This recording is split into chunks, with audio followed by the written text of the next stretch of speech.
കലയ്ക്ക് പ്രായമില്ലെന്ന് തെളിയിക്കുകയാണ് തൃശൂർ വിവേകോദയം സ്കൂളിലെ അധ്യാപികയായിരുന്ന 71-കാരിയായ PK വിജയലക്ഷ്മി. പതിറ്റാണ്ടുകൾ നീണ്ട അധ്യാപന ജീവിതത്തിന് ശേഷം വിശ്രമജീവിതം നയിക്കേണ്ട പ്രായത്തിൽ കളിവിളക്കിനു മുന്നിൽ കഥകളി വേഷമണിഞ്ഞ് അരങ്ങേറ്റത്തിനൊരുങ്ങുകയാണ് ഗുരുവായൂർ സ്വദേശിനിയായ ഇവർ. KV സുബൈർ തയ്യാറാക്കിയ റിപ്പോർട്ട്.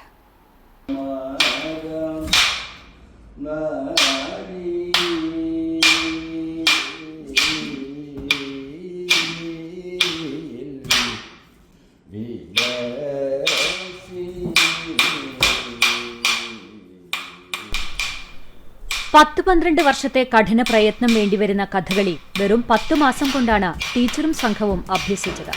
തുടക്കത്തിൽ മറ്റുള്ളവർ കഥകളി പഠിക്കുന്നത് കണ്ട് അവരുടെ പുറകിൽ നിന്ന് ഒരു വ്യായാമം എന്ന നിലയിലായിരുന്നു ടീച്ചർ ചുവടുകൾ പരീക്ഷിച്ചിരുന്നത്. എന്നാൽ ടീച്ചറുടെ താൽപര്യം തിരിച്ചറിഞ്ഞ ശിഷ്യരും മകളും നൽകിയ പ്രോത്സാഹനമാണ് കഥകളി വേഷം കെട്ടണമെന്ന ഉറച്ച തീരുമാനത്തിലേക്ക് എത്തിച്ചതെന്ന് ഇവർ പറയുന്നു. എന്റെ മോള് ഡാൻസറാണ്. അപ്പൊ അവിടെ ഇങ്ങനെ കഥകളി പഠിക്കണം എന്ന് കൃഷ്ണ എന്ന് പറഞ്ഞ കുട്ടിയാണ് ആദ്യം ആവശ്യപ്പെട്ട്. പിന്നെ അതിന്റെ കൂടെ മാനസ, അപ്പൊ സിന്ധു, ഇവരൊക്കെ മോഹിനിയാട്ടവും എല്ലാറ്റിലും ഉസ്താദുകളാ. അപ്പൊ ഞാൻ മാഷോട് പറഞ്ഞു, മാഷെ ഞാൻ പിന്നിലൊന്ന് എക്സർസൈസ് പോലെ നിക്കട്ടെ എന്ന് പറഞ്ഞിട്ട് അങ്ങനെ നിന്നതാണ്. കഥകളി പഠിക്കണമെന്നൊന്നും ഒരിക്കലും ചിന്തിച്ചില്ല. ഞാൻ ഇതുവരെ സ്റ്റേജിലൊന്നും അങ്ങനെ വല്ല പാട്ടൊക്കെ പാടുന്നല്ലാണ്ട് ഇങ്ങനത്തെ കലകളൊന്നും ചെയ്തിട്ടില്ല. അപ്പൊ അങ്ങനെ ചെയ്ത് പിന്നെ ഇവരൊക്കെ ഇൻസ്പയർ ചെയ്യുക, ടീച്ചർ കളിക്കണ്ടല്ലോ എന്ന് പറഞ്ഞു. ഇതായി പോണു. ഈശ്വരനെ സഹായിച്ചാൽ ഉഷാറാക്കാം. ശനിയാഴ്ച രാത്രി 8:30 മേൽപ്പുത്തൂർ ഓഡിറ്റോറിയമാണ് ഈ അപൂർവ അരങ്ങേറ്റത്തിന് വേദിയാകുന്നത്. വിജയലക്ഷ്മി ടീച്ചർക്കൊപ്പം അരങ്ങേറ്റം കുറിക്കുന്ന 5-അംഗ സംഘത്തിലെ അജയൻ തൃശൂരും കൃഷ്ണ രമേശും ടീച്ചറുടെ പഴയ വിദ്യാർത്ഥികളാണ് എന്ന പ്രത്യേകതയും ഈ അരങ്ങേറ്റത്തിനുണ്ട്.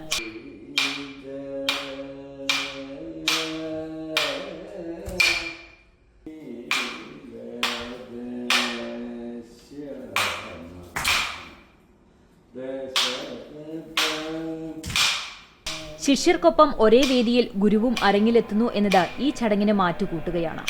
ഗുരുവായൂരിലെ ബ്യൂട്ടി പാർലർ ഉടമയായ 53-കാരി സിന്ധു പ്രദീപ്, ഡിജിറ്റൽ മാർക്കറ്റിംഗ് മേഖലയിലുള്ള MS മാനസ എന്നിവരാണ് സംഘത്തിലെ മറ്റംഗങ്ങൾ. മകൾ കൃഷ്ണപ്രിയയുടെ നൃത്ത അധ്യാപകനായിരുന്ന വെള്ളിനേഴി സ്വദേശി കലാമണ്ഡലം മോഹനാണ് അമ്മയുടെയും ഗുരു. സാധാരണഗതിയിൽ കൗമാരപ്രായത്തിൽ തുടങ്ങി ദിവസേന പരിശീലനം നടത്തേണ്ട കലയാണിത്. എന്നാൽ ആഴ്ചയിലോ മാസത്തിലോ 2 തവണ മാത്രമുള്ള പരിശീലനത്തിലൂടെ തന്റെ പരിമിതികളെയും പ്രായത്തെയും മറികടക്കാൻ ടീച്ചർക്ക് സാധിച്ചുവെന്ന് ഗുരു സാക്ഷ്യപ്പെടുത്തുന്നു. കഥകളി എന്ന് പറയുന്ന കല കുറച്ച് ദിവസം കൊണ്ട് പഠിച്ചെടുക്കാവുന്ന ഒരു കലയല്ല. അത് 10-12 വർഷം പഠിച്ചാൽ തന്നെ അത്രയും ബുദ്ധിമുട്ടുള്ളത്. അത് ഇവര് 8 മാസം 10 മാസം കൊണ്ട് അതിന്റെ കഴിവിന്റെ പരമാവധി ചെയ്ത് അത് നന്നായി ചെയ്യുന്നുണ്ട്. കുഴപ്പമില്ലാതെ വൃത്തിയായിട്ട് ചെയ്ത് കൊടുത്ത്. പിന്നെ അവരുടെ മോഹം തന്നെയാണ് കാരണം. പ്രായമൊന്നും അവർ നോക്കില്ല. പ്രായത്തിൽ വെച്ചാണെങ്കിൽ എങ്ങനെ ചെയ്യാം, ബുദ്ധിമുട്ടാണ്. 70 വയസ്സായാലും 65 ചെറുപ്പക്കാരെല്ലാവരും. നമ്മൾ 18 വയസ്സിലും അല്ലെങ്കിൽ 13 വയസ്സിലൊക്കെ തുടങ്ങുന്നതാണ് കഥകളി പഠിക്കുക എന്ന് പറയുന്നത്. പരിമിതികളെയെല്ലാം മറികടക്കുന്ന തീക്ഷ്ണമായ ആഗ്രഹത്തിന്റെ കരുത്താണ് ഇവരെ അരങ്ങിലെത്തിക്കുന്നത്. കഥകളിയിലെ പുറപ്പാടാണ് ഇവർ അവതരിപ്പിക്കുന്നത്. മിനുക്കുവേഷത്തിൽ ടീച്ചർ രുക്മിണിയാകുമ്പോൾ ശിഷ്യരും മറ്റ് അംഗങ്ങളും കൃഷ്ണവേഷത്തിൽ ഒപ്പമുണ്ടാകും. 71-ാം വയസ്സിലെ ഈ കഥകളി അരങ്ങേറ്റത്തിന് ശേഷം മകൾക്ക് പിന്നാലെ ഭരതനാട്യവും പഠിക്കണമെന്ന മോഹത്തിലാണ് പ്രായത്തെ തോൽപ്പിച്ച ഈ യുവ കലാകാരൻ.